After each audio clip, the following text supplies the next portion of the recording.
इस कार्यक्रम को जॉयस मायर मिनिस्ट्रीज के मित्रों और भागीदारों द्वारा संभव बनाया गया है। आप अपने आनंद का स्तर बदल सकते हैं और मैं अपने आनंद का स्तर बदल सकती हूँ, बस सिर्फ उस पर फोकस करना सीखने से जो हमारे पास है, बजाय उस पर फोकस करने से जो हमारे पास इस वक्त नहीं है।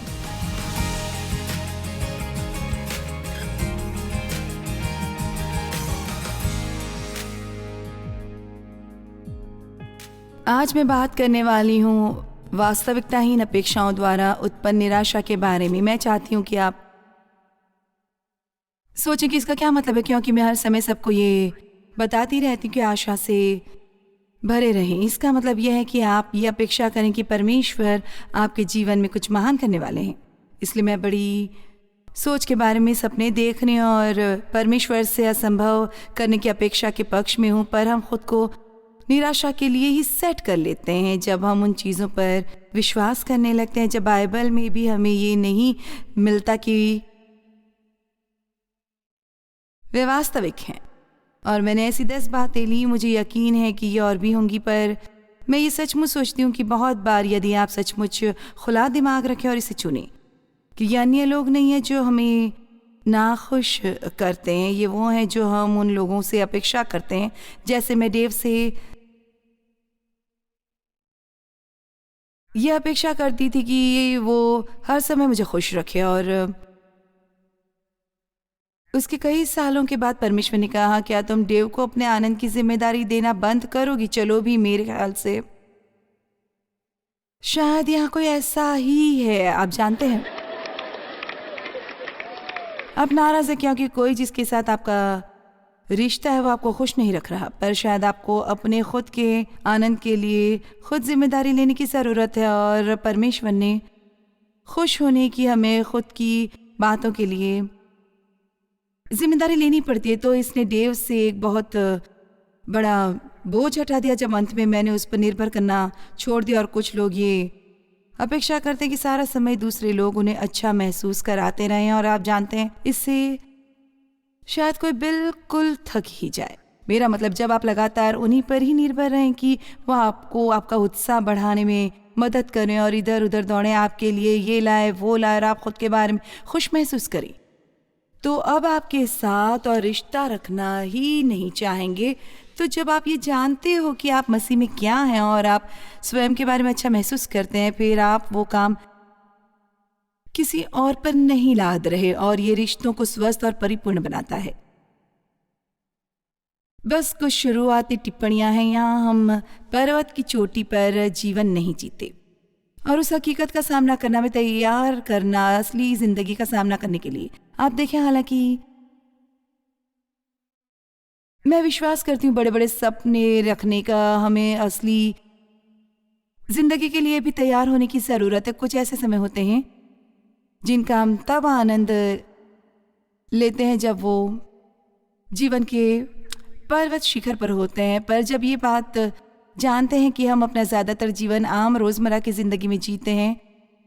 और मैं ये एक तरह से इसके बारे में सोच रही थी, पर यह बहुत दिलचस्प है। जानते हैं, हम हमेशा जोश में रहना चाहते हैं, और मुझे ऐसा महसूस होता है जैसे कि क्रिसमस और न्यू ईयर की छुट्टियों के बाद आपको एक बहुत लंबा अरसा मिलता है जब चीज़ें अलग होती हैं।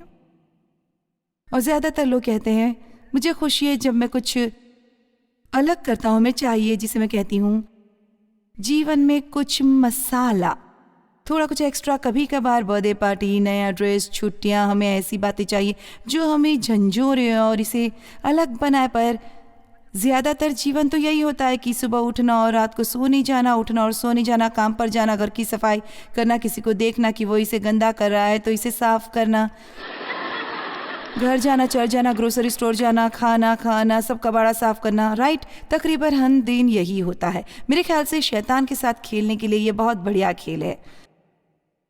बस आप ये देखें कि वो कोशिश कर रहा है आपको नाखुश करने की, आप उसे करने ना दें।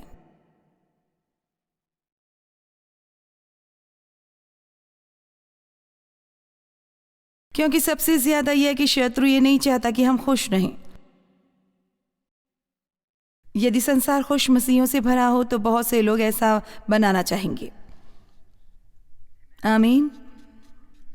यूहन्ना 10:10 चोर किसी और काम के लिए नहीं परंतु केवल चोरी करने और घात करने और नष्ट करने को आता है। मैं इसलिए आया कि ये जीवन पाएं और आनंद लेना, केवल जीवन पाएं पर अपनी जीवन का आनंद ले। और इसका मतलब यह है कि हमें सीखना होगा कि कैसे आम रोज़मर्रा की ज़िंदगी का आनंद लेना है। अपना घर साफ करना है, अपने कपड़े धोने हैं, कार में तेल बदलना है, ट्रैफिक में गाड़ी चलाना है। और सचमुच जब हमारा परमेश्वर के साथ एक गहरा और करीबी रिश्ता होता है तब आप ऐसा कर सकते हैं। यही परमेश्वर का आनंद है। हमें बस ये समझना होगा कि हर दिन कोई उमंग भरा दिन नहीं होता। यहाँ तक कि आज जो लोग चर्च जा रहे हैं, मेरी निंदा करने का मतलब नहीं है, पर लोग जो यहाँ ऊपर होते हैं उन्हें महसूस होता है।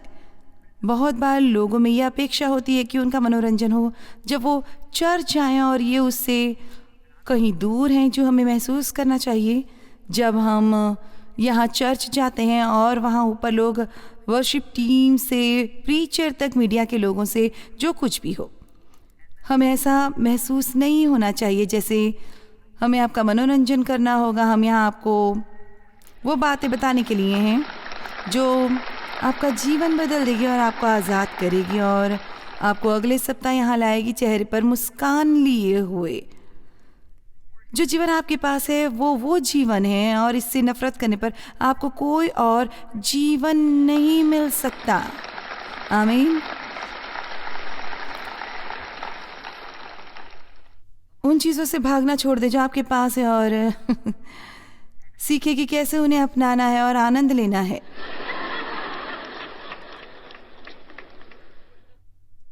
वही जहाँ कहीं आप इस वक्त हैं, संतुष्टि पर थोड़े से शास्त्र वचन पौलुस ने तीमुथियुस को लिखा और उसने कहा, पर संतोष सहित भक्ति बड़ी कमाई है, क्योंकि न हम जगत में कुछ लाए हैं और न कुछ ले जा सकते हैं। और हम अब उस शास्त्र वचन को पढ़ते हैं, पर मैं चाहती हूँ कि आप 1 मिनट के लिए इसे खोलें। आप जानते हैं, इस संसार में आए बिल्कुल नंगे और थोड़ी देर बाद आपको एक कंबल में लपेट दिया हो और आपको किसी किस्म का लिबास पहना दिया हो।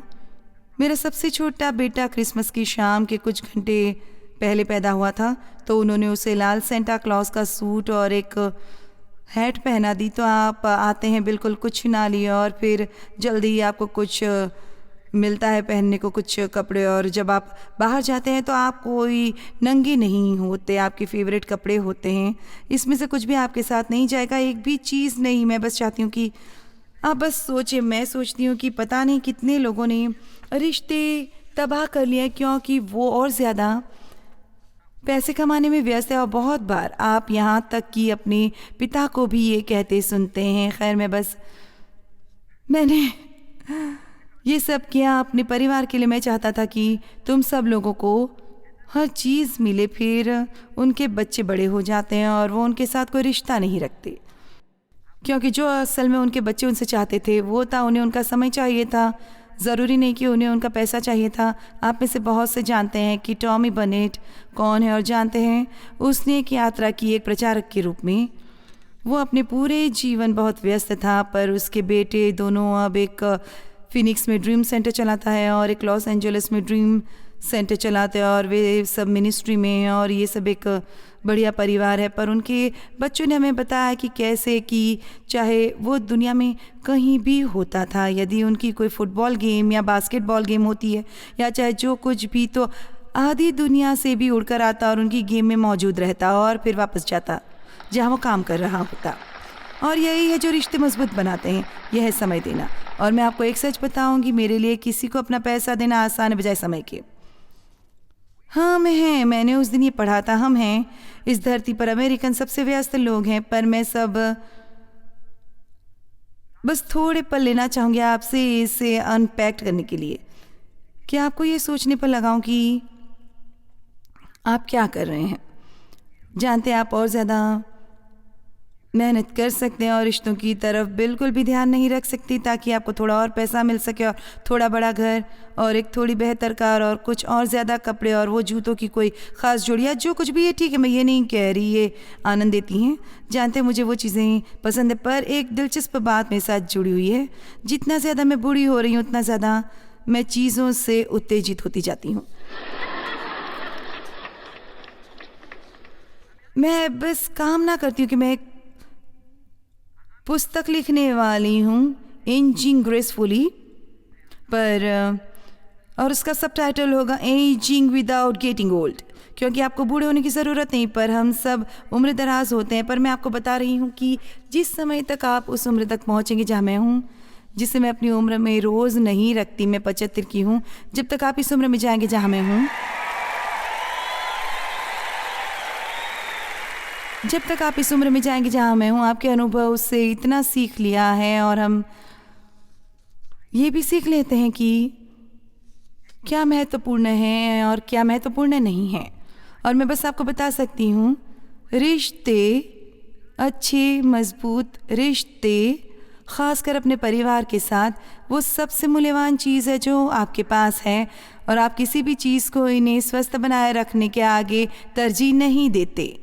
आमीन। तो आप कुछ भी लेकर नहीं आते और कुछ भी लेकर नहीं जाते। मैं मानती हूँ कि मिस्री लोग अपने लोगों को उनके ताबूत में बहुत सी चीज़ें उनके साथ रखकर उन्हें दफनाते थे, और उसके बाद उन्होंने उनकी कोई परवाह नहीं की।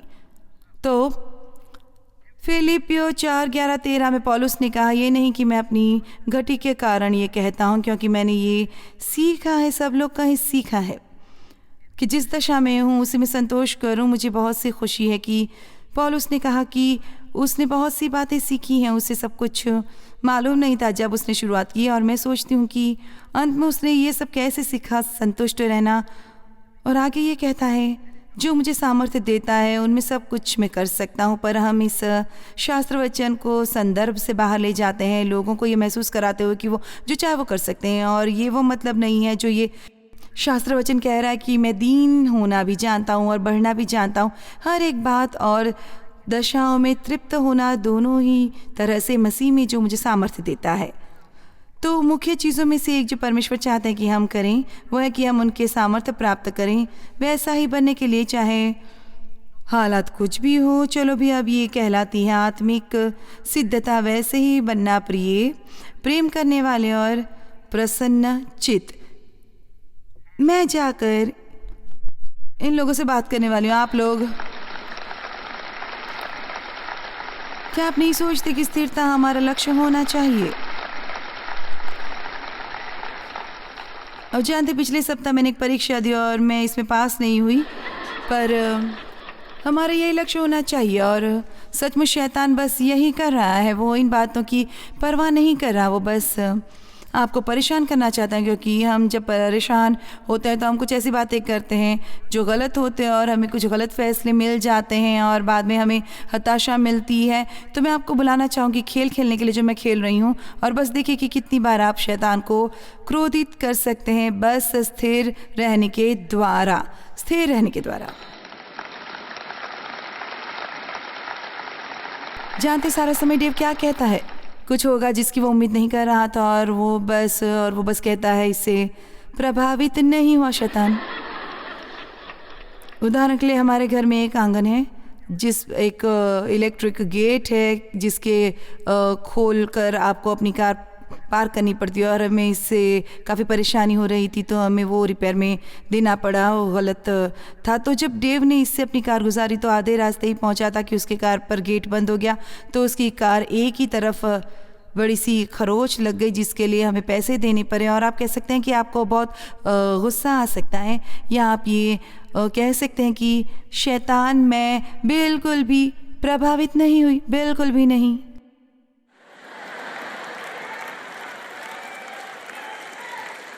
क्योंकि आप जानते हैं क्या, यहाँ है इसका निचोड़, इसे ठीक करवाना पड़ेगा और इसकी कीमत देनी पड़ेगी। तो परेशान होना या गुस्सा करना आपके जीवन में कुछ भी नहीं बदलता, ये हमें बस दुखी करता है। तो यदि आप चाहते हैं आपका 2021 सचमुच अच्छा अद्भुत हो, तो चलो एक फैसला करें कि हमें परेशान होना बंद करना पड़ेगा इन सभी छोटी छोटी बातों के लिए जो हमारी मर्जी अनुसार नहीं होती, और थोड़ा बहुत वास्तविक बने, और ये जान लें कि जीवन परफेक्ट नहीं है, लोग परफेक्ट नहीं है, कोई चर्च परफेक्ट नहीं है, कोई नौकरी परफेक्ट नहीं है, कोई दोस्त परफेक्ट नहीं है, कोई भी जिससे आप शादीशुदा हो वो परफेक्ट नहीं होगा। इस समय जो आपके पास है आप उससे छुटकारा पा सकते हैं, पर अगले वाले से आपको और ज़्यादा समस्याएं हो सकती हैं। तो यदि आपके पास वो है जो थोड़ा बहुत ट्रेंड है, तो उसे ही रखो।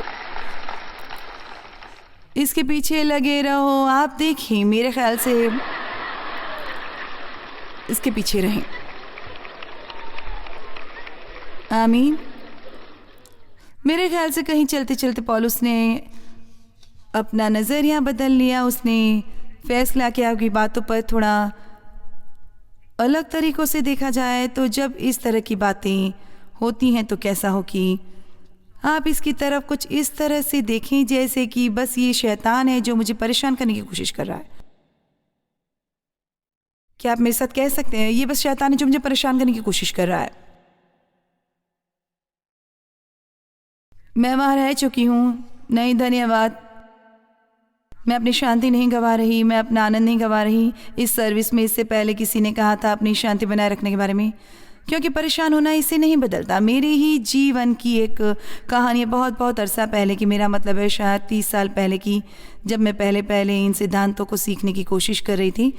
मेरा मतलब हर बार जब कुछ मेरी मर्ज़ी के अनुसार नहीं होता मैं परेशान हो जाती हूँ। और मैं इस तरह की इंसान थी जो चुपचाप परेशान हो जाए। मैं उस तरह के लोगों में से नहीं थी जो अंदर ही अंदर उबलते रहते हैं और जानते हैं कि इसे बस अपने तक ही सीमित रखूं। यदि मुझे ये पसंद नहीं आता तो पूरे घर को पता चल जाता। और ये उन दिनों की बात है जब परिवार रात का खाना अभी भी एक साथ खाते थे। तो रात का खाना एक बहुत बड़ी बात थी। मैंने बहुत सा समय बिताया था खाना पकाते हुए। अक्सर डेव काम से 5:30 बजे करीब घर आ जाते और हम करीब 5:45 बजे खाते। तो हमारे 4 बच्चे थे और मैं और डेव सब मेज़ के गिर्द बैठते थे। तो आप टेबल पर खाना रखते हैं और आपने इतनी मेहनत की और ये वहाँ पड़ा होता है और आप ये मुझे पता है कि इस तरह से डिनर अब होते हैं या नहीं, पर उन दिनों ये टेबल अलग हो सकते थे और वहाँ बीचों बीच एक क्रैक था और आप इसे खोल सकते थे और उसमें एक लीफ डाल सकते थे और उसे बड़ा बना सकते थे। तो हर रात मेरा मतलब है हर रात डिनर पर कोई ना कोई कुछ गिरा देता, कोई लिक्विड चीज़, और लक्ष्य ये होता कि इस तक पहुँचो इससे पहले कि वो टेबल के क्रैक तक पहुँचे, क्योंकि हम सब जानते हैं कि उस क्रैक में कुछ सामान था, पता है, चीज़ें। तो मैं कहती कि ओ, ऊंचे स्वर में चिल्ला दिए, क्या कर दिया है, ये रोज़ का हो गया है, मैं कितना काम करूं। और मैं और मैं जल्दी से उस ओर बढ़ती और उसे रोकने के लिए, और यदि मैं इसे ना रोक पाती फिर ये मुझे टेबल के पीछे रेंग कर जाना पड़ता। उसे पोंछने के चक्कर में मैं टेबल के लेग्स के आसपास जाते हुए और बच्चे अपनी टांगे मुझे मारते हुए। एक दिन मैंने परमेश्वर को बहुत स्पष्ट कहते हुए सुना, जॉयस तुम्हें सीखना होगा बहाव के साथ चलना, क्योंकि तुम्हारा पूरा गुस्सा इस दूध को वापस टेबल की टांगों के नीचे से निकाल कर नहीं लाएगा और वापस ग्लास में नहीं डालेगा। तो क्यों न तुम इसे बस साफ कर देती, अपनी शांति बनाए रखो और डिनर का आनंद लो। क्या आज कोई इसका इस्तेमाल कर सकता है? क्या आप जानते कितनी ऊर्जा लगती है सचमुच इतना गुस्सा करने के लिए? ये करीब 8 घंटे की मेहनत की तरह होता है। सीरियसली, सचमुच गुस्से में आ जाना और फिर कोशिश करना शांत होने की, और फिर वो सब दोष भावना जो आपको महसूस होती है कि आपने खुद को कितना बेवकूफ़ बनाया, ये बस मेहनत का काम है। तो नज़रिया बहुत महत्वपूर्ण है। चाहे ये कितना ही बुरा हो, ये इससे भी बदतर हो सकता है। और जो हमें करने की ज़रूरत है वो ये है कि परमेश्वर का धन्यवाद करें कि हालात उससे बदतर नहीं थे जो हो सकते थे, बजाय इसे इतना परेशान होने के। जो बातें हुई थी, एक बार मेरी एक दोस्त किश्ती में बैठी थी, वो एक बोट राइड पर जा रही थी और वहाँ एक थी जो एक किस्म की लॉन चेयर पर बैठी थी उस किश्ती में और बजा रही थी भजन 91 की। उसके स्वर्गदूत ने उसे चला रहा है और बार बार इस तरह किश्ती पर बहुत ही बड़ी लहर आई और वो बोट से टकराई और वो चिल्लाई, तुम लोग समझ क्यों नहीं रहे, मैं प्रार्थना कर रही हूँ, मुझे नहीं पता, मेरे सिर पर चोट लगा। उसने कहा, स्पष्ट रूप से परमेश्वर ने कहा, तुम मरी नहीं हो।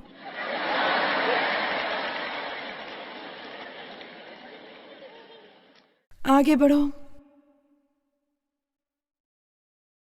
आप में से कुछ घर जा सकते हैं, आप अपना जीवन बदल सकते हैं, बस सिर्फ ये फैसला करके कि आप उस रंग ढंग को बदलें जिससे आप किसी चीज़ को देख रहे थे। आमीन।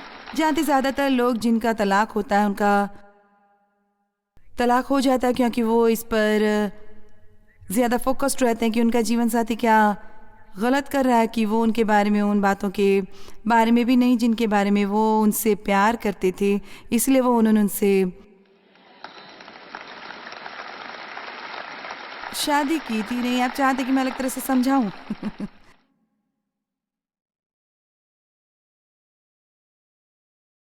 ओके, मैं एक और पिक्चर देख रही थी और ये कहलाती है कुछ सेकंड चांसेस के बारे में, सेकंड चांस क्रिसमस या ऐसे ही कुछ। मुझे पता नहीं, तो ये दंपति विवाह करता और वो बस खुश खुश खुश खुश है, बस एक दूसरे से बहुत प्रेम करते, वो इतना प्रेम में डूबे और करीब 4 साल के बाद वो बस उसे बर्दाश्त ही नहीं कर पाती। वो कबाड़ा करता है, वो ये है, वो है, वो ये नहीं, वो नहीं, तो वो जा रही डिवोर्स एटर्नी के पास डिवोर्स के लिए, मुकदमा करने, तलाक पाने के लिए। और उसके कार का एक्सीडेंट हो जाता है और एक तरह से उसकी याददाश्त चली जाती है, तो फिर उसे फिर से मिलना पड़ता है और जानना पड़ता है कि वो उसका पति है। और वो सोचती है कि वो एक बढ़िया आदमी है, वो उसके बारे में ये पसंद करती है, वो उसके बारे में वो पसंद करती है, ये पसंद करती है। और मुझे पता है इसका अंत कैसा होगा, पता है, मेरा मतलब है मुझे पता है अंत में वो ये महसूस करेगी कि उसने गलत बातों पर फोकस करना शुरू कर दिया था।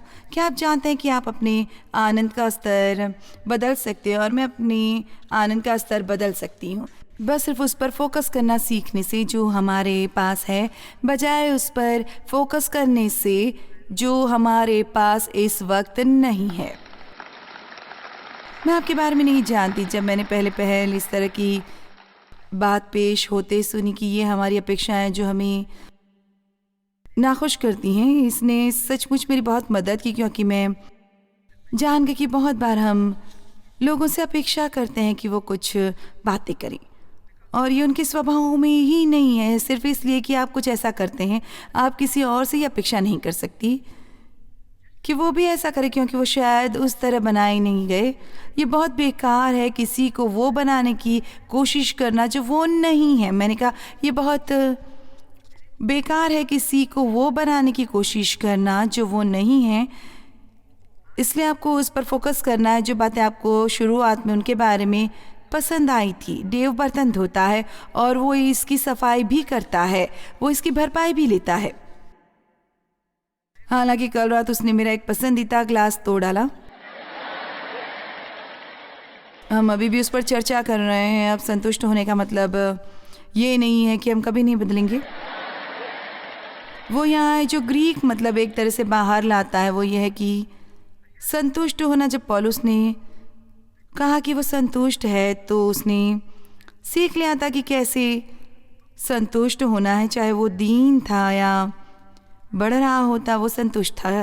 क्लासिक एम्प्लीफाइड बाइबल में ये लिखा है, इस हद तक संतुष्ट जहाँ मैं परेशान या खिन्न नहीं। इसका मतलब ये नहीं है कि वो कभी बदलाव नहीं चाहता था। जाहिर है हम बदलाव चाहते हैं। इसका मतलब ये नहीं है कि दूसरे लोग गलत काम नहीं करते, पर मैं जो बात कर रही हूँ वो ये है, चलो इतने बुद्धिमान हो जाए कि स्वयं को बहुत से तनाव से बचा लें, बहुत सी ऊर्जा बचा लें। सिर्फ बस चलो देखिए कि कितनी चीज़ें शत्रु हम पर फेंक सकता है और हम बस स्थिर बने रहें। तो बस कुछ हकीकतें। पहली हकीकत, कोई भी और कुछ भी परफेक्ट नहीं है। हम ये कहते हैं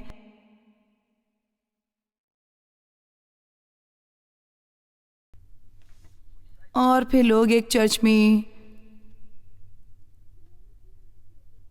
जाते, फिर दूसरे चर्च, और फिर अपने चर्च के बारे में पसंद नहीं करते तो और किसी चर्च में, फिर वो उस चर्च के बारे में पसंद नहीं करते तो, और ये ऐसे ही चलता रहता है, तो वो किसी और चर्च में जाते हैं। क्या कभी आपको ये सूझा कि शायद आप ही वो चीज़ है जो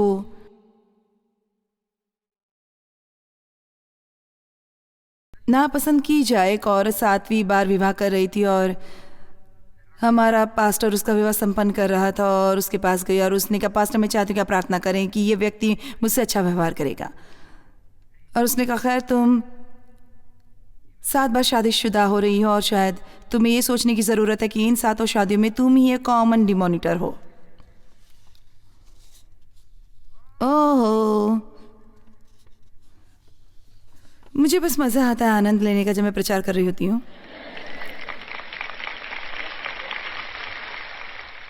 जानते हम संपूर्णता के पीछे भागते हैं जब हम 20 के होते हैं और जब आप थोड़ी और उम्र में बढ़ते हैं आप ये जान लेते हैं कि ये बस एक कल्पना है और बस आप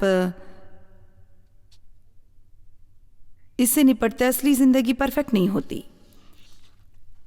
हम शायद अपने जीवन भर में थोड़े से परफेक्ट दिन बिता सकें जहाँ हर एक बात उस तरह से हुई जहाँ हम चाहते थे कि ये उस दिन से बेहतर है जो कल था। पर यदि आप बस लिख डालें 2 या 3 बातें जो 2 या 3 दिनों में हुई थी। मैंने नील शॉपर अपॉइंटमेंट ली, पर हमेशा की तरह जब मैं वहाँ पहुँची तो उन्होंने किसी और को अंदर ले लिया है इस उम्मीद में कि उनका काम ख़त्म कर लें इससे पहले कि मैं वहाँ पहुँचूँ। और फिर मैं इंतज़ार कर रही थी।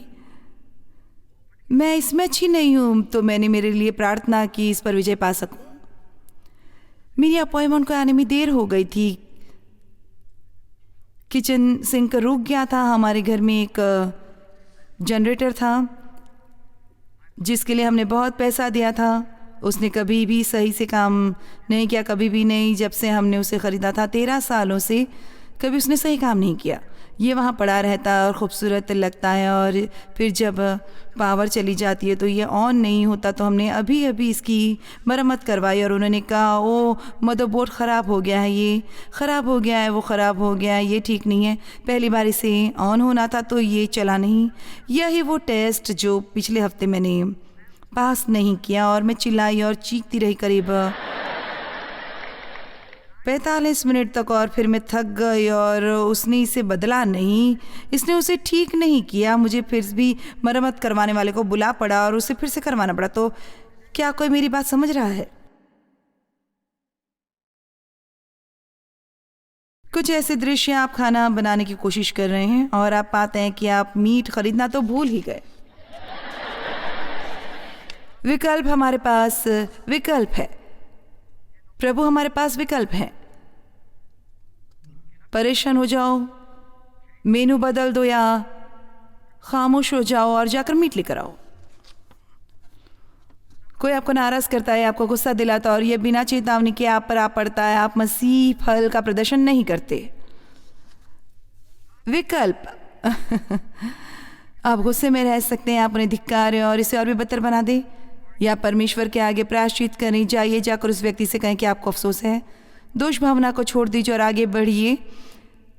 हमारे पास अच्छा विकल्प है और हमें उतना नाखुश होने की ज़रूरत नहीं जितने हमें, यदि हम थोड़ा और ज़्यादा वास्तविक हो जाएं। परेशान होना इस परिस्थिति को बदलने के लिए क्या करता है? अगले सप्ताह मैं आपको लोगों का बहुत सा समय बचाऊंगी। मेरा उपदेश करीब 1 सप्ताह तक नहीं चलेगा और फिर किसी को आकर दोबारा इसका प्रचार करना होगा, क्योंकि हमारे पास खैर 2 हफ्ते हों। मुझे पता नहीं परफेक्ट ये है कि आप ऐसे परफेक्ट हो सकते हैं। याकूब 3:2 इसलिए कि हम सब बहुत बार चूक जाते हैं। जो कोई वचन में नहीं चूकता वही तो सिद्ध मनुष्य है। तो जब आप उस मुकाम पर पहुंचते हैं जहां आप अपने मुंह से एक भी गलती नहीं करते, फिर आप सिद्धता की योजना बना सकते हैं। सिर्फ एक ही सिद्ध चीज़ है और वो है यीशु। और बाइबल में ये लिखा है कि परंतु जब सर्वसिद्ध आएगा तो अधूरा मिट जाएगा। खैर, सर्वसिद्ध होना इसका हवाला दे रहा है कि जब यीशु दोबारा वापस आएंगे। और बाय द वे ये सबसे दिलचस्प हिस्सा है, ये असल में अधूरी बातें हैं हमारे जीवन में जो परमेश्वर इस्तेमाल करते हैं हमें सिद्ध बनाने में। मैं इसे दोबारा कहना चाहूँगी।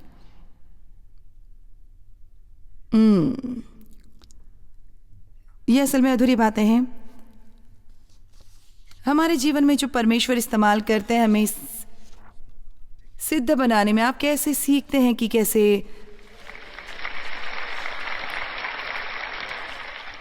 अप्रिय लोगों से प्रेम करना, अप्रिय लोगों से निपटकर आप कैसे सीखते हैं कि परीक्षाओं में से कैसे स्थिर रहें, परीक्षाएं देकर आप धीरज कैसे पाते हैं।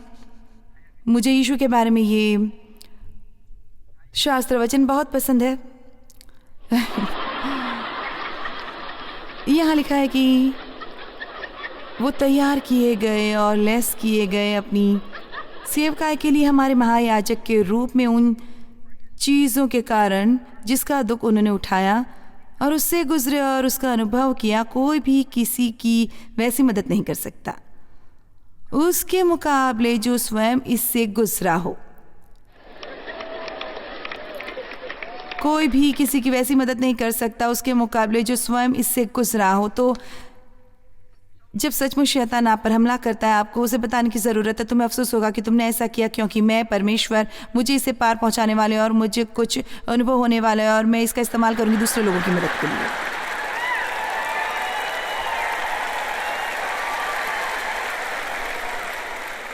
ठीक है, अब हमारे लिए बेहतर होगा कि हम पॉइंट पर आ जाएं। अब सारा समय सभी लोगों को खुश नहीं रख सकते। मैं शीर्षक से एक पुस्तक लिखने वाली हूँ, you can not please all the people all the time.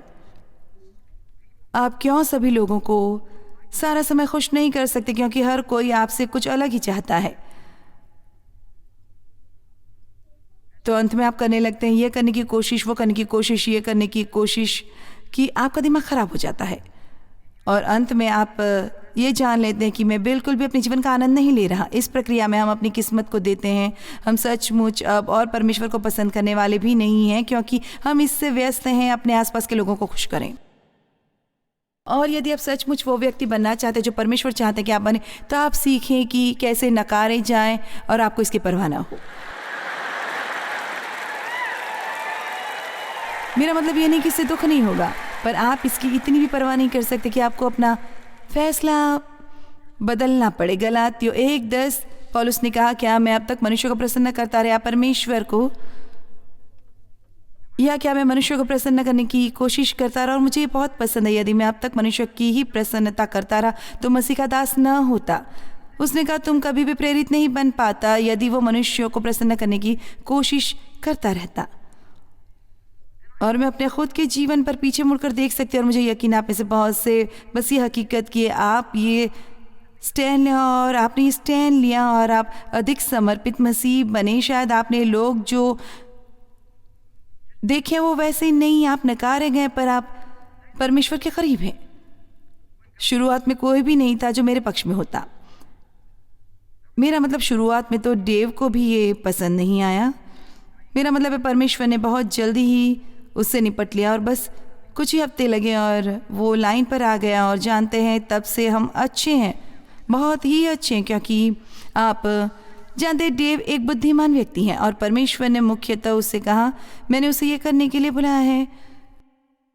यदि तुम वो करो जो मैं तुमसे करने को कहता हूँ तो तुम्हें हमेशा आनंद मिलेगा। यदि वो ये करती है जो मैं उसे करने को कहूँगा तो उसे आनंद मिलेगा। यदि तुम वो करने की कोशिश करोगी जिसके लिए मैंने नहीं बुलाया, तुम्हें आनंद नहीं मिलेगा। और सचमुच एक मुख्य कारण यह है कि क्यों ना इतने अरसे से हमारी एक फलदायी सेवकाई चल रही है। ये केवल इसलिए नहीं कि परमेश्वर ने मुझे कम्युनिकेशन का वरदान दिया है, पर उन्होंने मुझे एक पति दिया जो इतना स्थिर है। मुझे वो होने दे जो मैं हूँ।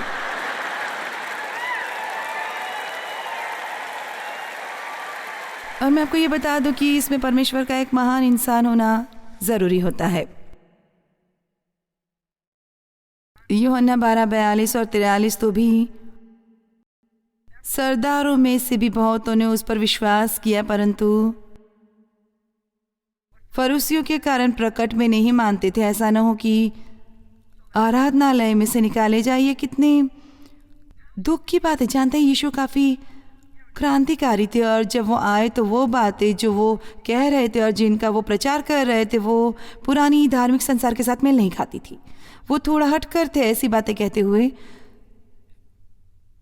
जो लोग बिल्कुल पसंद नहीं करते थे। पर जब उन्होंने उसे प्रचार करते सुना तो वो अपने हृदय में ये जान गए और वे ये जानते थे कि ये सच है। पर ठीक यहाँ पर ये लिखा, हालांकि बहुत से लोगों ने उस पर विश्वास किया पर वे उसको स्वीकार नहीं करते थे। वो निडरता से बाहर नहीं आते थे और स्वीकार नहीं करते थे इस नाते कि कहीं वो अपने मित्रों को खो न दे।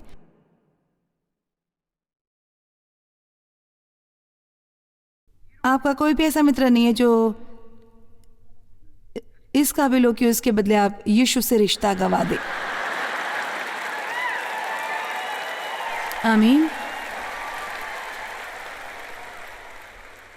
और अब ज़रा जल्दी से लूका 10 में जब यीशु ने अपने चेलों को भेजा 2-2 करके प्रभु सेवा करने को, और उसने कहा जब कभी तुम जिस किसी नगर में जाओ, लूका 10:8-11, जब कभी तुम जिस किसी नगर में जाओ और वहाँ के लोग तुम्हें उतारे तो जो कुछ तुम्हारे सामने रखा जाए वही खाओ। वहाँ के बीमारों को चंगा करो और उनसे कहो कि परमेश्वर का राज्य तुम्हारे निकट आ पहुँचाए। परंतु जिस नगर में जाओ और वहाँ के लोग तुम्हें ग्रहण न करें तो उसके बाजारों में जाकर कहो कि तुम्हारे नगर की धूल भी जो हमारे पाँव में लगी हम तुम्हारे सामने झाड़ देते हैं। तो भी ये जान लो कि परमेश्वर का राज्य तुम्हारे निकट आ पहुँचा है। वो मुख्यतः कह रहा है, देखो जब कभी भी लोग तुम्हें नकार दे, मैं तुम्हें काम करने के लिए बाहर भेज रहा हूँ, मैं आपको बुला रहा हूँ आपको और अधिक गहराई से चलने के लिए। जब लोग आपको नकारें तो आप बस इसे झाड़ दीजिए, इसे स्वयं को परेशान न करने दें, इसे झाड़ दें। जानते क्या, क्योंकि आप सभी लोगों को सारा समय प्रसन्न नहीं कर सकते। मसीह में इतना आत्मविश्वास से भर जाएं कि विश्वास करें, यदि आप मेरे दोस्त नहीं बनना चाहते तो ये आपका नुकसान है, मेरा नहीं। आमीन। हमें परमेश्वर को पसंद करना, मनुष्य को नहीं। मुझे याद आ रही है एक औरत, जब वो मुझे एक रेस्टोरेंट में मिली, मुझे अभी भी वो रेस्टोरेंट याद है। ये था, आपको जाना पड़ेगा, आपको नीचे सीढ़ियों से जाना होता उस क्षेत्र में जहाँ ये रेस्टोरेंट था। और जब आप वहाँ नीचे जाते, हम हॉस्टेस के पास खड़े थे टेबल पाने की कोशिश में। मेरे ख्याल से हमारी रिजर्वेशन थी और हम बस इंतज़ार कर रहे थे। और एक औरत ने टीवी से मुझे पहचान लिया और वो मेरे पास आई और मुझसे बात करने लगी। तो मैं उससे बात कर रही थी, उसका नाम पूछा, तुमसे मिलकर खुशी हुई वगैरह वगैरह। इस बीच वेट्रेस आती है और कहती है, हमने आपका टेबल अब तैयार कर दिया है। तो मैंने कहा तुमसे मिलकर अच्छा लगा और आगे बढ़ गई। अगले दिन उसने मेरा ऑफिस में क्रोधित होकर फ़ोन किया, तुम कहती हो तुम लोगों से प्रेम करती हो, मुझे उम्मीद थी तुम मेरे साथ थोड़ा और वक्त बिताते। मुझे ऐसा लगा जैसे तुम सचमुच बहुत रूड थी और मुझे ये बिल्कुल भी पसंद नहीं आया। खैर, उसकी एक अपेक्षा थी और उसकी अपेक्षा का ये मतलब था कि उसे परवाह नहीं थी कि चाहे मैं खाना खाऊं या नहीं, जब तक उसे वो मिल रहा था जो वो चाहती थी। और देखिए, यही होता है बहुत बार जब लोग आपसे नाराज़ हो जाते हैं और आपके जीवन पर मांगे रखते हैं। वो असल में आपके बारे में नहीं सोचते, वो आपसे नाराज़ है क्योंकि आप वो उन्हें नहीं देते जो वो चाहते हैं और वो सचमुच इसकी परवाह नहीं करते कि आपके साथ क्या होता है। आमीन। हम सब पसंद किए जाना चाहते हैं, ये इंसानी स्वभाव है। आप चाहते हैं कि लोग आपको पसंद करें और प्रेम करें, पर मैं बस आपको बता रही हूँ ये एक अस्वाभाविक अपेक्षा है। जब तक आप में ये, आप हमेशा अंत में कहीं ना कहीं नाखुश होंगे। हम अपेक्षा करते हैं कि लोग हमें समझो और वे सब आपको समझने वाले नहीं हैं। हकीकत नंबर 3, संसार में आपको क्लेश आएंगे ही। जानते हैं ये परमेश्वर की ओर से प्रतिज्ञा है। बिल्कुल वैसे ही दिया करो तो तुम्हें भी दिया जाएगा। लोग पूरा नाप दबा दबा कर और हिला हिला कर, हम उसके लिए बहुत तालियां बजाते पर इस पर खामोश हैं। पर यीशु ने कहा संसार में, यूहन्ना 16:33, संसार में तुम्हें क्लेश होता है परंतु ठाठस बांधो, मैंने संसार को जीत लिया है। मैं आपसे पूछना चाहूंगी, आप में से कितने इस वक्त किसी चीज से गुजर रहे हैं? आपको खुश होना चाहिए। आप जानते हैं क्यों आप इससे गुजर रहे हैं?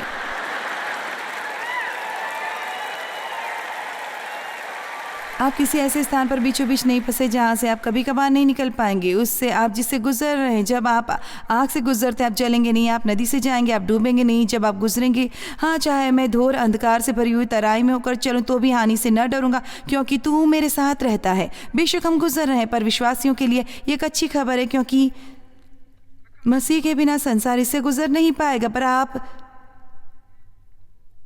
गुजर रहे हैं और आप दूसरी ओर बाहर निकलेंगे।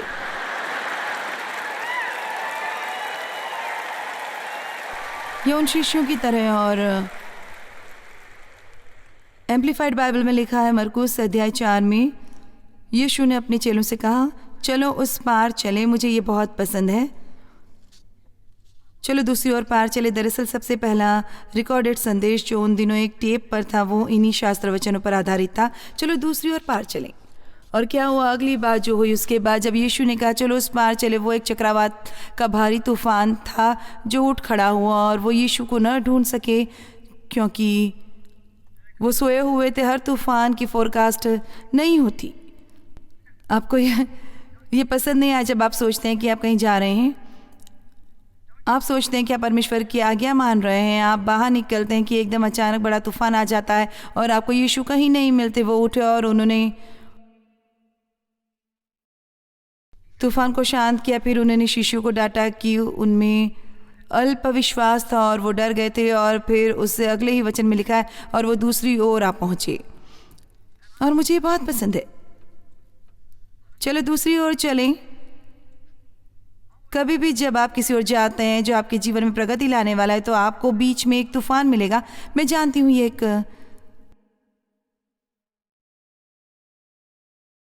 अच्छी खबर नहीं है, मैं जानती हूँ, पर ये असल में है।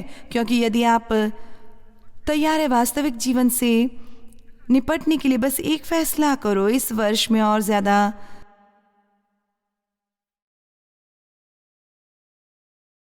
परीक्षा पास करने वाली हूँ, उससे भी कहीं ज्यादा जो मैंने अपने जीवन में दी होंगी। आप गुजर रहे वास्तविकता नंबर 4। हम सब मर जाएंगे। कितनी अलग सोचती हूँ। ओके, 4.5 सालों में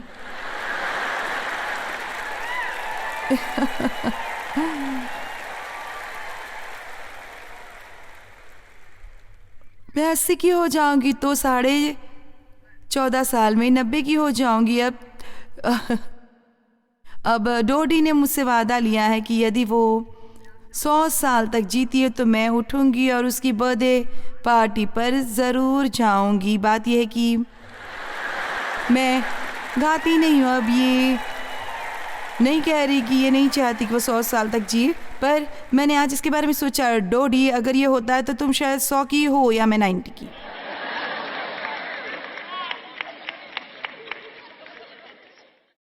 मुझे गाना पड़ेगा, वो कहती है।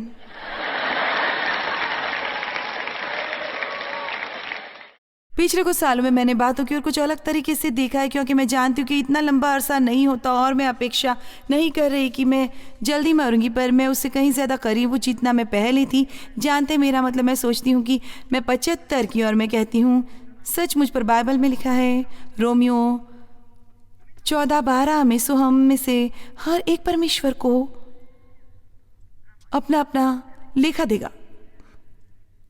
क्या आप कल्पना कर सकते हैं वो चीज़ें जो आजकल हो रही हैं, और परमेश्वरीय चीज़ें जिसके लिए लोग लड़ते हैं कि इसे करने का हक चाहिए,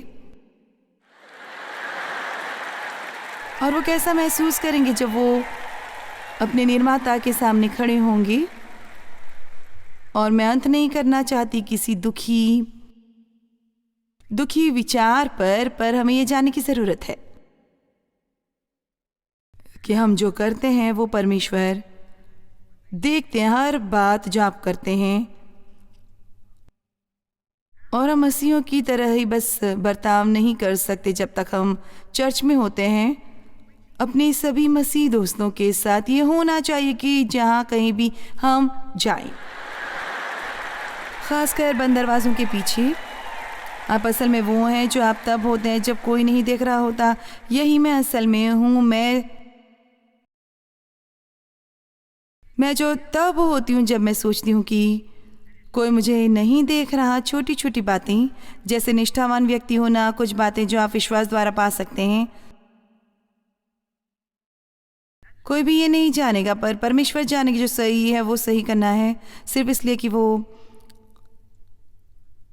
सही है। मैंने कुछ लोगों को आज बताया, हम कुछ बातें कर रहे थे ईमानदारी और निष्ठा के बारे में, और ये कि लोग अपना वचन निभाएं और अपनी अपॉइंटमेंट पर समय पर पहुँचे और वगैरह वगैरह। और मैंने कहा कि मुझे खुशी है कि हमें सौभाग्य प्राप्त हुआ ऐसे समय में रहने का जब इस तरह की बातें आम होती हैं। आप में कुछ इतने उम्र दराज हैं कि आप जान सकते हैं कि मेरे कहने का मतलब क्या है। मेरा मतलब है आपने अपना वचन लिया, आपने अपना वचन निभाया। आपकी एक अपॉइंटमेंट थी, आप वहाँ पहुँचे और यहाँ आपने फ़ोन किया और लोगों को बताया आपने वो किया जो आपने कहा कि आप करने वाले। मेरा मतलब है यहाँ तक कि वे लोग जो उद्धार प्राप्त हैं उनमें ज़्यादा नैतिकता है बजाय आज के मसीहों की।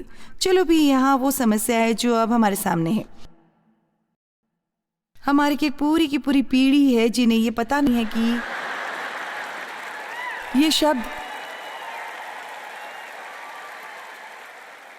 निष्ठा का क्या मतलब है? क्योंकि हम कुछ लोगों ने मुझसे पूछा है कि निष्ठा क्या है, ये क्या होती है। और मैं आपको बता दूं कि यदि कोई ऐसा वक्त है जब कभी हमें स्पष्ट और सीधी ठोस बाइबल की शिक्षा की जरूरत है, तो वो अब है। यदि आप उस हर सर्विस में जिसमें आप जाते हैं उसमें आपका मनोरंजन नहीं होता, तो प्रभु का धन्यवाद करें, क्योंकि आपका मनोरंजन नहीं होगा। आपका जीवन बदलेगा। हर व्यक्ति परमेश्वर के सामने खड़ा होगा और अपने जीवन का लेखा जोखा देगा। अब यदि आप उद्धार पाए हैं और यदि आपने मसीह को ग्रहण किया है, तो आपको अपने उद्धार के मुताबिक किसी भी चीज़ का लेखा लेने की ज़रूरत नहीं है। आप पहले ही अंदर हैं। मैं आपको अंदर क्यों आने दूं? मैं यीशु में विश्वास करती हूँ, पर बाइबल अवश्य ये भी कहती है कि हमें अपने कर्मों द्वारा भी न्याय प्राप्त होगा, और वो जो इस परीक्षा में पास होते हैं उन्हें इस परीक्षा का फल मिलेगा जब वो आग से गुजरेंगे। और मेरा ये मानना है कि वो अग्नि समान यीशु की आंखें, और बाइबल में स्पष्ट रूप से लिखा है। इन सब जगहों में जाने के लिए समय नहीं है, और ये बहुत बात करती है फल के बारे में। मैं आपको कुछ बताना चाहूँगी।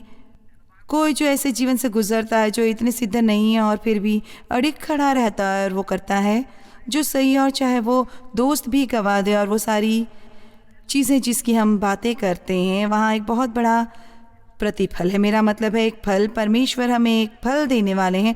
और साफ साफ कहूँ तो जब मैं स्वर्ग पहुँचूंगी तो मैं भी किंडरगार्टन में नहीं रहना चाहती। मैंने मेहनत की है।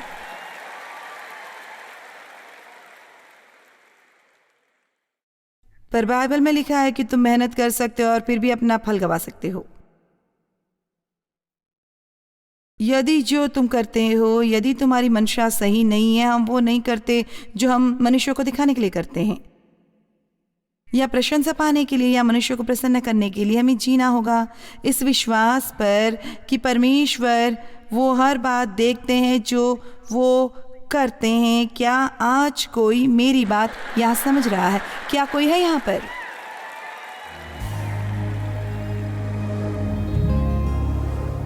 जीवन हमेशा वैसे ही नहीं घटता जैसा आप चाहते हैं कि ये हो, पर आप फिर भी आनंद पा सकते हैं। आपको बस यही करना होगा कि ये सोचना बंद करें कि आपके पास क्या नहीं है, और उस पर आशा और फोकस करें जो मसीह में आपके पास है।